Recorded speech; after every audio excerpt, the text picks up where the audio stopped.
जय हिंद।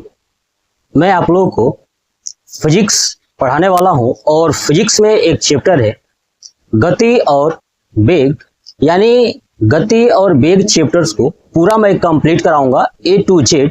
चाहे आप क्लास 9th में हो, चाहे क्लास 10th 11th 12th, या अगर आप कोई कंपटीशन का एग्जाम देने वाले हैं यानी वनडे एग्जाम, इन सब के लिए ये चैप्टर बहुत ज्यादा इंपॉर्टेंट है, क्योंकि मैं जो चैप्टर पढ़ाऊंगा उसको पूरा 9th से लेकर के कंपटीशन तक लेकर जाने वाला। ठीक है, चीजें मैं आपको समझाऊंगा अभी कि देखिए ये कैसे हो रहा है और क्या याद रखना है और क्या कंपटीशन में पूछा जाता है, और साथ ही साथ इसमें न्यूमेरिकल्स कौन कौन से आते हैं ये भी मैं आपको पढ़ाऊंगा और कराते जाऊंगा।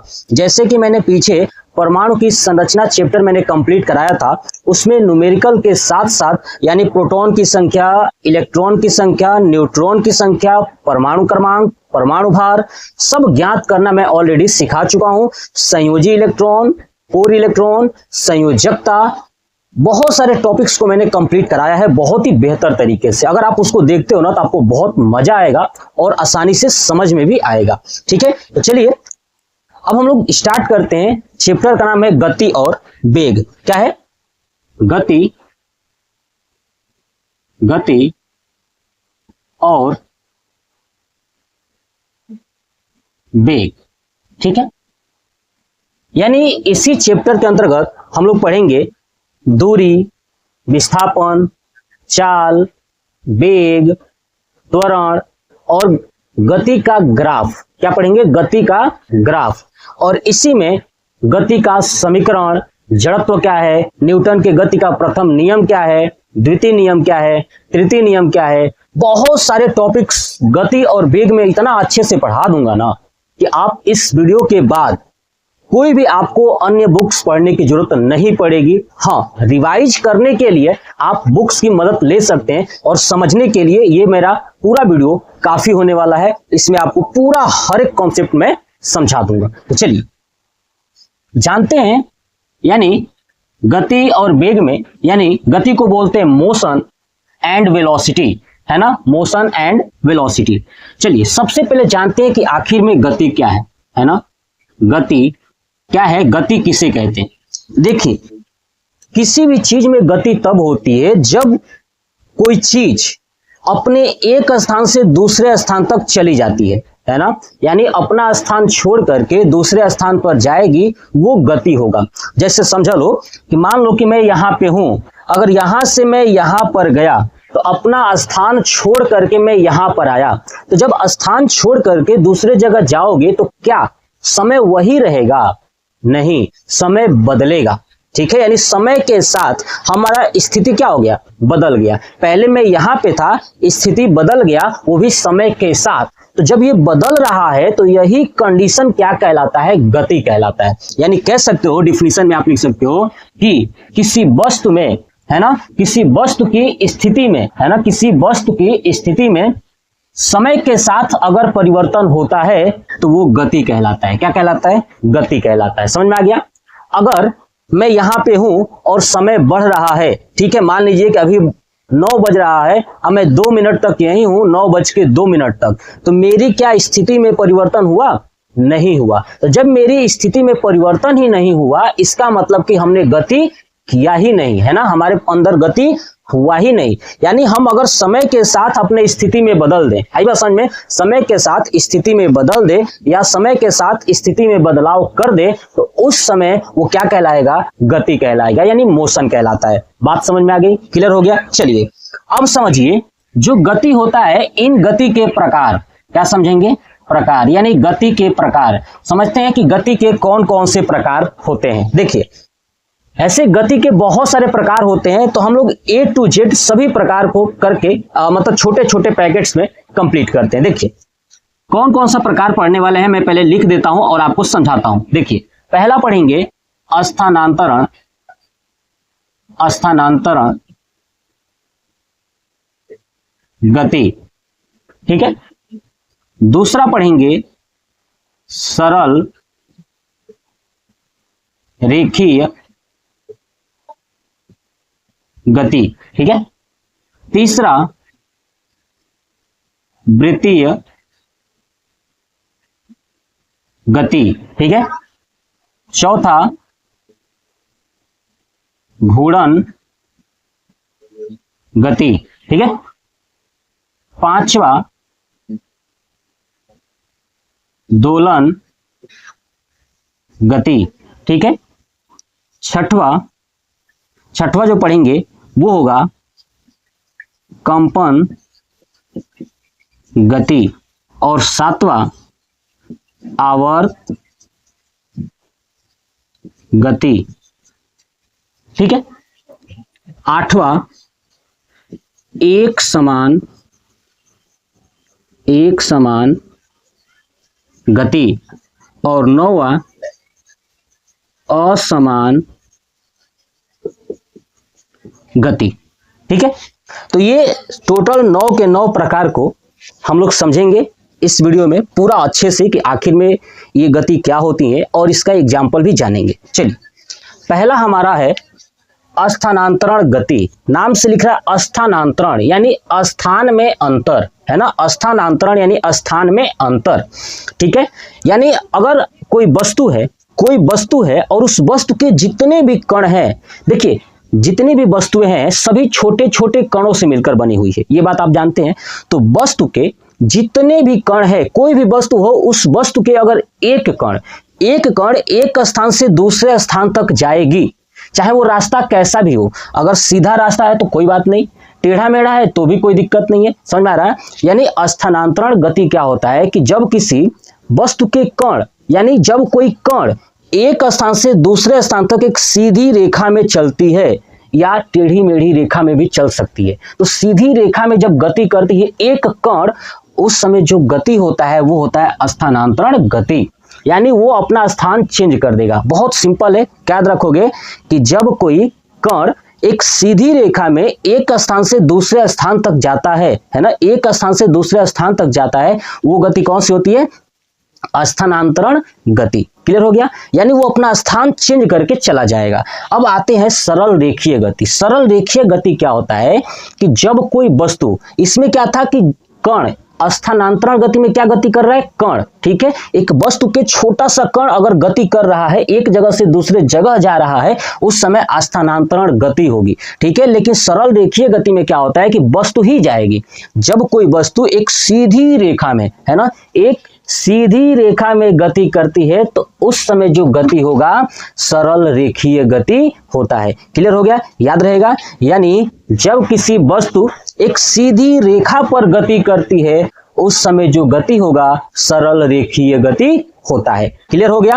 अब देखिए, स्थानांतरण जो गति होता है ना, वो टेढ़ी मेढ़ी रास्ते पे भी हो सकता है और सीधी रास्ते पे भी हो सकता है, क्योंकि उसमें कणों को जाना है। लेकिन सरल रेखीय गति में हमेशा सीधी रास्ता होगा, टेढ़ी मेढ़ी नहीं हो सकता है। ये बात आपको समझ में आ गया? चलिए, जैसे समझिए इसका एग्जाम्पल, स्थानांतरण गति का एग्जाम्पल क्या हो सकता है? कोई कण, यानी एक बॉडी है, जैसे ये बॉडी है, ठीक है, ये एक मार्कर है, तो मार्कर के अंदर छोटे छोटे कण है। अगर वो कण गति कर रहे हैं, एक जगह से दूसरे जगह जा रहे हैं, उस समय जो गति होगा स्थानांतरण गति होगा। सिंपल सी बात है। लेकिन अगर ये मार्कर ही जा रहा है सीधी रास्ते पर, तो ये कहलाएगी सरल रेखीय गति। इसके लिए हमेशा जरूरी है सरल रेखीय गति के लिए कि एक रास्ता सीधा ही होना चाहिए, टेढ़ा मेढ़ा नहीं होना चाहिए। क्लियर हो गया? जैसे समझिए, रोड पर जो चलती हुई गाड़ियां होती हैं, बस होती है, अगर सीधा सड़क है और सीधे सड़क पर अगर बस जा रही है, कार जा रहा है, स्कूटर जा रही है, वो सब जो किसका एग्जाम्पल है? सरल रेखीय गति का। जैसे ट्रेन एक सीधी पटरी पे चलती है ना, तो ट्रेन जब सीधी पटरी पे चलती है तो वो कौन सी गति है? सरल रेखीय गति। कितना आसान है, आराम से कह सकते हो कि सरल रेखीय गति क्या होती है। ऐसे आप समझिए लिफ्ट आप देखे हो ना, जो लिफ्ट अप डाउन ऐसे करता है, तो अप डाउन क्या करता है? एक सीधी रेखा में गति करता है कि नहीं? ऊपर नीचे, ये सीधी रेखा में, ऐसा थोड़े कैसे नाचते हुए जाता है, नहीं ना, तो सीधी जाती है, तो वो कौन सी गति हो गई? सरल रेखीय गति। कितना आसान है। चलिए, तीसरा समझिए वृत्तीय गति। देखिए वृत्तीय गति क्या है? वृत्तीय गति और घूर्णन गति बहुत ज्यादा कंफ्यूजन करता है कि वृत्तीय गति क्या होता है और घूर्णन गति क्या होती है। समझिए, देखिए वृत्तीय गति क्या है कि जब कोई वस्तु एक वृत्ताकार मार्ग पर, यानी गोल गोल घूमे, है ना, जब कोई वस्तु अगर एक वृत्ताकार मार्ग पर घूमती है, ठीक है, तो उस समय जो गति होगा वस्तु के द्वारा, उसको कहेंगे वृत्तीय गति। क्या कहेंगे? वृत्तीय गति। ये बात आपको समझ में आ गया। यानी आप कह सकते हो कि अगर ये गोल गोल घूम रहा है तो कहीं ना कहीं मान लीजिए कि इसका एक सेंटर पॉइंट मान लीजिए कि सेंटर पॉइंट के चारों ओर ये घूम रही है। आई बात समझ में? तो उस समय जो गति होगा वो वृत्तीय गति होगा। जैसे मान लीजिए कि देखिए ये अगर हाथ ऐसे है, ऐसे गया, ऐसे घूम कर ऐसे आ गया, ठीक है, तो ये जो गति हो रहा है ना वही गति वृत्तीय गति होता है। कौन सी गति? वृत्तीय गति। जैसे एग्जांपल समझिए कि जैसे सूर्य है, सूर्य के चारों ओर हमारी पृथ्वी गति करती है। क्या करती है? सूर्य के चारों ओर अगर पृथ्वी गति करती है तो सूर्य है, बीच में सूर्य है तो इसके चारों ओर घूमती है, ठीक है, वृत्ताकार मार्ग पर, तो वो क्या कहलाएगा? वृत्तीय गति। जैसे पंखा है, पंखा देखिए, पंखा है, अब ध्यान सुनिएगा, पंखा का जो ब्लेड है ना, जैसे पंखा है, ये पंखा है अगर, तो पंखा का जो ब्लेड है, ये वाला ब्लेड है, ये लास्ट पॉइंट, तो ये लास्ट ऐसे गोल गोल घूम रहा है, ऐसे लास्ट वाला गोल गोल घूम रहा है, तो ये जो गति होगी, ये गति कौन सी है? वृत्तीय गति। यानी गोल में घूमता हुआ क्या है वो? वृत्तीय गति। वो क्या है? वृत्तीय गति। ठीक है, तो जो है कि आपको समझ में आ गया कि जब कोई वस्तु एक वृत्ताकार मार्ग पर है ना क्या करती है? घूमती है या गति करती है, उस समय जो गति होगी वो वृत्तीय गति होगा। क्या होगा? वृत्तीय गति होगा। आप क्या करिएगा कि एक सिंपल सा एग्जांपल समझिए। और जैसे अगर आप एक गेंद को ले लीजिए, जो क्रिकेटर्स होते हैं वो गेंद लेकर के ऐसे बॉलिंग कराते हैं, तो देखिए जब बॉलिंग कराते हैं तो ये जो गति हो रही है, गेंद जो गति कर रहा है ऐसे, वो क्या है? वृत्तीय गति। साइकिल का पहिया देख लीजिए, साइकिल की पहिया की जो बाहरी है, ठीक है, ये जो बाहरी वाला हिस्सा है साइकिल की पहिया वाला, ये जो बाहरी वाला हिस्सा है, ये जो बाहरी जो गति करेगा वो कौन सी गति होगी? तो आपका वृत्तीय गति होगा। क्लियर? लेकिन अगर ध्यान रखिए कि साइकिल आप देखोगे तो साइकिल का जो उसमें तीली लगी होती है वो बीच में लगी होती है, बीच में जहां पे लगी होती है ना वो उसको अक्ष बोलेंगे या एक बिंदु बोल दीजिए। ठीक है, तो अगर उसके बिंदु के चारों ओर अगर ये गति कर रहा है, किसी बिंदु के चारों ओर अगर कोई वस्तु गति कर रही है तो उस समय गति कौन सी होगी? तो वृत्तीय गति। तो वृत्तीय गति समझ में आ गया आपको? ठीक है, कि एक बिंदु के चारों ओर गति करेगी तो क्या कहलाएगी? तो आपका वृत्तीय गति कहलाएगी। क्या कहलाएगी? वो वृत्तीय गति कहलाएगी। चलिए देखिए दूसरा, नेक्स्ट समझिए घूर्णन गति। क्या है? घूर्णन गति। तो देखिए वृत्तीय गति और घूर्णन गति में एक सबसे, ठीक है, तो वृत्तीय गति और घूर्णन गति में एक क्या अंतर है तो समझिए। देखिए जो वृत्तीय गति होता है वो एक बिंदु के चारों ओर गति करता है, लेकिन जो घूर्णन गति होता है वो उस बिंदुए पर रहकर गति करता है। समझे कि नहीं? यानी घूर्णन गति क्या है कि जब कोई वस्तु किसी अक्ष के चारों ओर घूमती है वो गति घूर्णन गति कहलाती है। आपको बात समझ में आई? नहीं समझ में आया? समझिए फिर से। देखिए अगर ये बिंदु है, इस बिंदु के चारों ओर अगर कोई घूम रहा है तो वो वृत्तीय गति, और उस बिंदु को पकड़कर अगर घूम रहा है तो घूर्णन गति। समझ में आया ना? अगर कोई बिंदु को पकड़कर ही घूम रहा है तो वो है घूर्णन गति। क्या है वो? घूर्णन गति। यानी दोनों सेम ही है, बस अंतर यही है कि वृत्तीय गति उस बिंदु के चारों ओर घूमेगा लेकिन बिंदु से उसको मतलब नहीं होगा, लेकिन घूर्णन गति उस बिंदु को पकड़कर ही घूमेगा। जैसे समझिए साइकिल का जो पहिया होता है वो बीच में अटैच होता है, यहाँ पे तिल्ली, ये बीच में, तो इस तिल्ली से इससे अटैच है तभी तो ये घूम रहा है। अगर इससे अटैच है, बीच वाले से, सेंटर पॉइंट से अटैच है, तभी तो वो घूम रहा है। तो इस समय जो गति होगा इस बीच को, केंद्र को पकड़कर घूम रहा है, इसीलिए ये घूर्णन गति है। यानी साइकिल की पहिए की जो गति है वो क्या है? घूर्णन गति है ना? वो क्या है? घूर्णन गति है। ठीक है, दूसरा एग्जांपल समझिए। पंखा, जैसे मैंने बताया पंखा का ये जो ब्लेड है ये चारों तरफ घूम रहा था, इसलिए कौन सी गति थी? तो वो वृत्तीय गति थी। कौन सी गति थी? वृत्तीय गति थी। लेकिन एक समझिए, ये पंखा जो है कि ये एक बिंदु से लटका है कि नहीं लटका है ना? एक सेंटर पॉइंट है कि नहीं है? जो ऊपर लटका होता है उससे ही लटका ना सेंटर पॉइंट में, तो जो सेंटर पॉइंट में घूम रहा है, सेंटर पॉइंट में लटक कर घूम रहा है, इसलिए ये जो लटका हुआ पंखा है, लटके हुए पंखे की जो गति है वो आपकी घूर्णन गति होगी। ये बात समझ में आ गया? तो आपसे पूछा जाए कि पंखे की ब्लेड की गति कौन सी है तो वृत्तीय गति, लेकिन पूरे पंखे को, लटके हुए पंखे की जो गति है वो कौन सी है? यहाँ पे लटक कर अगर घूम रहा है तो इसका सेंटर पॉइंट हो गया और गोल गोल घूम रहा है, इसलिए वो घूर्णन गति है। क्या है? घूर्णन गति है। और समझिए एग्जांपल, जैसे पृथ्वी अपने अक्ष पर भी घूमती है। क्या करती है? पृथ्वी अपने अक्ष पर भी घूमती है। एक तो सूर्य के चारों ओर घूमती है और दूसरा अपने जगह पे भी ऐसे ऐसे घूमती है। समझ आ गया? ऐसे राउंड अप में घूमती रहती है बहुत तेज।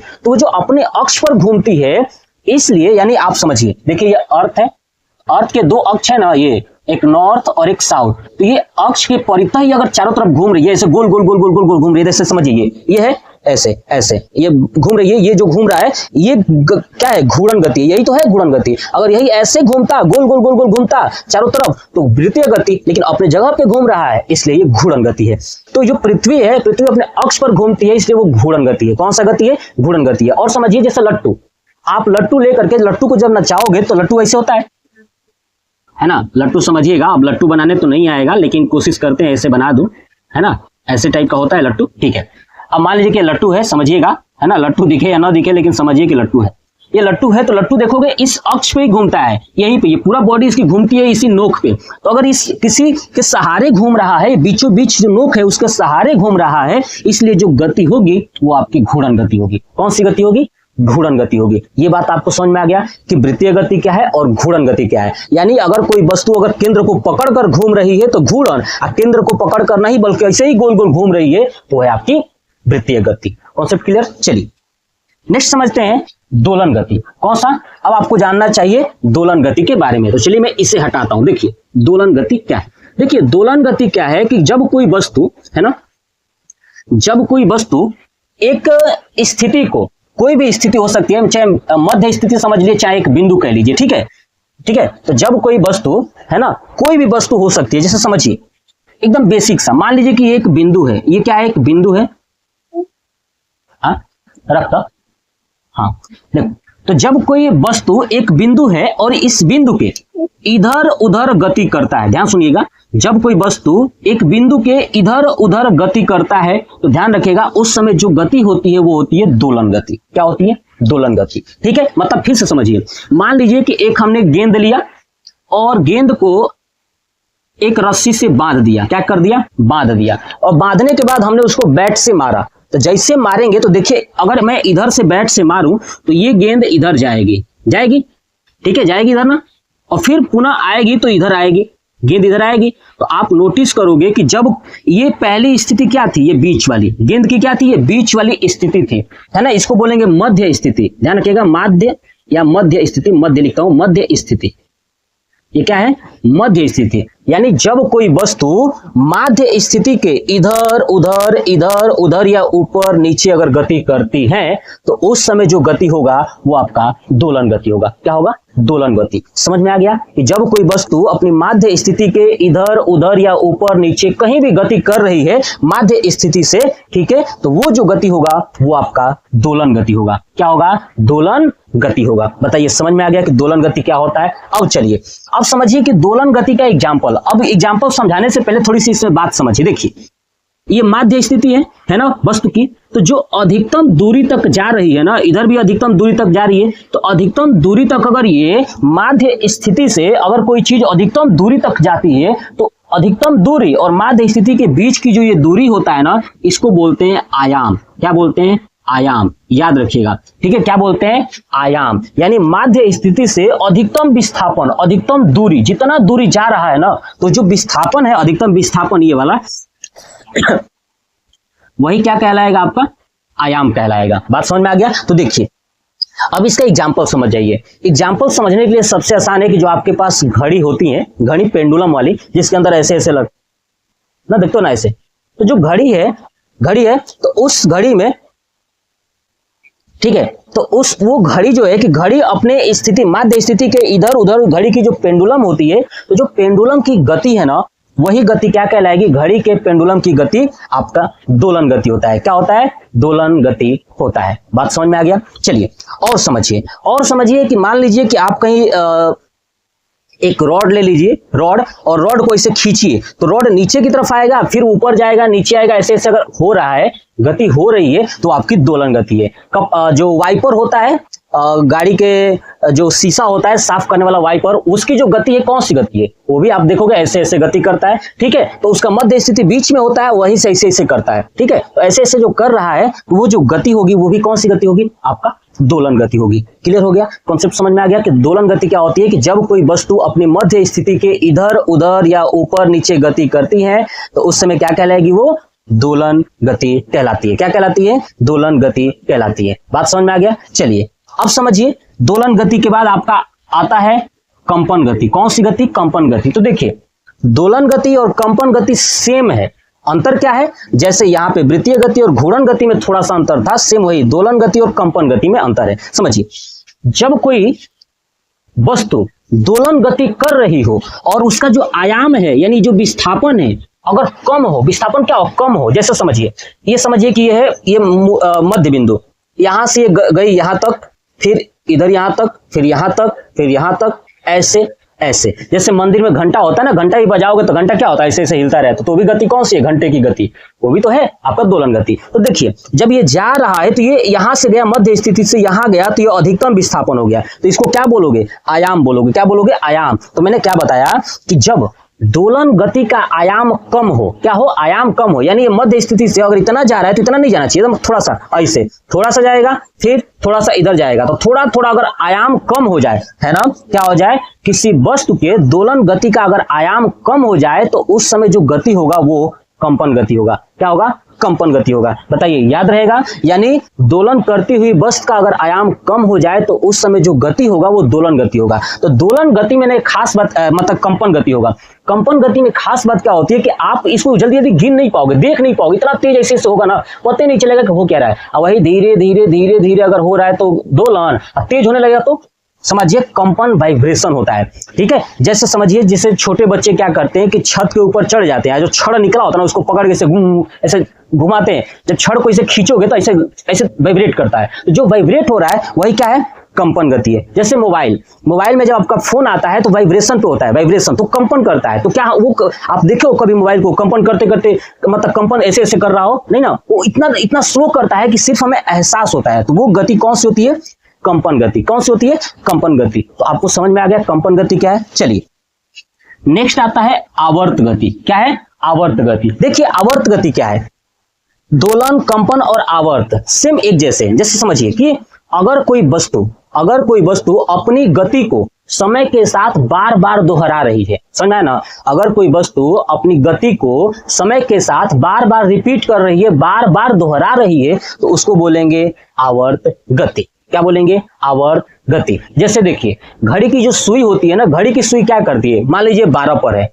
तो फिर घूमते घूमते फिर 12 पे आएगी, फिर 12 से फिर घूमते घूमते 12 पे आएगी, यानी एक ही जो जगह है उसको क्या कर दिए, बार बार उस रास्ते को दोहरा रही है। अगर उस रास्ते को बार बार दोहरा रही है तो घड़ी की जो सुई की गति है वो क्या कहलाएगी, आवर्त गति। तो क्या आप एक बात बताइए कि क्या ये दोलन गति को आवर्त गति कह सकते हैं, क्या दोलन गति को आवर्त गति कह सकते हैं? तो देखिए कह तो सकते हैं, ठीक है, दोलन गति को आवर्त गति कह सकते हैं। क्यों? क्योंकि आप देखोगे ये बार बार जा रहा है, आ रहा है, अपनी स्थिति को क्या कर रहा है, वो रिपीट कर रहा है, यानी बार बार दोहरा रहा है। लेकिन क्या पूर्ण रूप से कहा जाए, पूर्ण रूप से का मतलब कि क्या 100% आवर्त गति है, तो नहीं है। क्योंकि आवर्त गति की खास बात क्या होती है कि भैया देखो बार बार अपने रास्ते को दोहराता ही रहेगा, रास्ता कम नहीं करने वाला है, वो रास्ता जितना है उतना ही दोहराता रहेगा, तो उस समय जो गति होगी उसी को बोलोगे आवर्त गति। तो समझ में आ गया। तो घड़ी की जो सुई की गति होती है वो गति कौन सी है, आवर्त गति है, बार बार क्या करती है, वो दोहराती रहती है। ठीक है, तो ये हो गया आवर्त गति। नेक्स्ट आता है एक समान गति। क्या आता है, एक समान गति। देखिए एक समान गति क्या है कि जब कोई वस्तु है ना समान समय में समान दूरी तय करता है और जिस गति से तय करता है ना, समान समय में समान दूरी तय करता है, तो उस समय जो गति होगा वो एक समान गति होगा। क्या होगा, एक समान गति होगा। जैसे समझिए कि अगर आपके पास कोई वस्तु है ना, यहाँ पे वो 1 घंटा में यहाँ पे पहुंचा और ये दूरी है 1 किलोमीटर, तो बताइए 1 घंटा में 1 किलोमीटर, 2 घंटा में 2 किलोमीटर, 3 घंटा में 3 किलोमीटर, 4 घंटा में 4 किलोमीटर, वो एक समान हो रहा है कि नहीं? समान समय में समान दूरी तय करता है, वो एक समान गति ही होगा। क्या होगा, एक समान गति ही होगा। क्या ऐसा संभव है? नहीं, ऐसा संभव नहीं है। रियल में ऐसा संभव नहीं है कि कोई चीज एक समान गति से चले, कम अधिक होगा ही होगा। ठीक है, लेकिन हाँ कुछ कंडीशन में हो सकता है। जैसे एक समान गति आप एकदम बेसिक सा समझिए, मान लीजिए कि हमने गाड़ी स्टार्ट किया, रोड खाली है एकदम, तो हम क्या कर रहे हैं, स्लेटर 25 किलोमीटर पर घंटे की स्पीड से कर दिए, तो 1 घंटा में 25 किलोमीटर गए, फिर अगले 1 घंटे में फिर 25 किलोमीटर, तो इस समान समय में समान दूरी तो हो नहीं रहा है। तो रियल में ऐसे पॉसिबल नहीं है, एक समान जो गति होती है एक समान कभी पॉसिबल नहीं है कि समान समय में चले। लेकिन फिर भी ये मान लिया जाए कि अगर समान स्लेटर से चलोगे तो ये समान गति होगी, वो एक समान गति ही होती है ना। तो ये चीज अब नेक्स्ट आता है असमान गति। क्या आता है? असमान गति। देखिए असमान गति क्या है कि भैया समान समय में असमान दूरी तय करें। समझ में आ रहा? यानी मान लीजिए कि यहाँ पे एक गाड़ी थी और यहाँ तक जाना है, तो ये मान लेता हूं कि देखिए ये समय एक घंटा में मान लीजिए कि 5 किलोमीटर गए, फिर अगले 1 घंटा में 10 किलोमीटर चले गए। यानी समान समय तो लगा है आपको, समान समय तो लगा, समझ रहे ना? 1 घंटे में आप 5 गए हैं, फिर अगले 1 घंटा में 10 चले गए, तो ये असमान दूरी आपने तय कर दिया। तो जब असमान दूरी तय करोगे तो उस समय जो गति होगा वो असमान गति होगा। क्या होगा? वो असमान गति होगा। लेकिन जो एक समान गति होता है उसमें क्या होती है कि भैया समान समय में समान दूरी ही तय करेगी, एकदम बिल्कुल समान समय में समान दूरी ही तय करेगी। जैसे कैसे? फिर से देख लीजिए एक बार। मान लीजिए कि 1 घंटा में अगर 5 किलोमीटर गए, 5 किलोमीटर, तो अगले 1 घंटे में 5 किलोमीटर जाएंगे, अगले 1 घंटे में 5 किलोमीटर जाएंगे। यानी जितना टाइम में आप जितना दूरी तय कर रहे हो उतने तय करते जाओगे, तो उस समय जो गति होगा वो एक समान होगा। तो रियल में ऐसा तो संभव नहीं है। अगर आप करना चाहो तो कर सकते हो कि भैया आराम से चलाएं, एक ही डिस्टेंस पे, हाँ इतने में ही जाना है। तो आप देखिए अगर रोड खाली है तो एक समान गति हो सकता है, अगर रोड खाली नहीं है, भीड़ भाड़ इलाका है, वहां असमान गति होगा। यानी ये बात आपको समझ में आ गया कि गति क्या होता है, गति के प्रकार कौन कौन से हैं। अब समझिए कि ये गति जो है, गति को बताने के लिए इसके कुछ पॉइंट्स हैं, यानी गति को व्यक्त करने के लिए कुछ पॉइंट्स से कुछ बिंदु हैं। जैसे पहला जानना है निर्देश बिंदु। क्या जानते हैं? निर्देश बिंदु, है ना, निर्देश बिंदु। दूसरा है आपका दूरी। क्या है? दूरी। और तीसरा है आपका विस्थापन।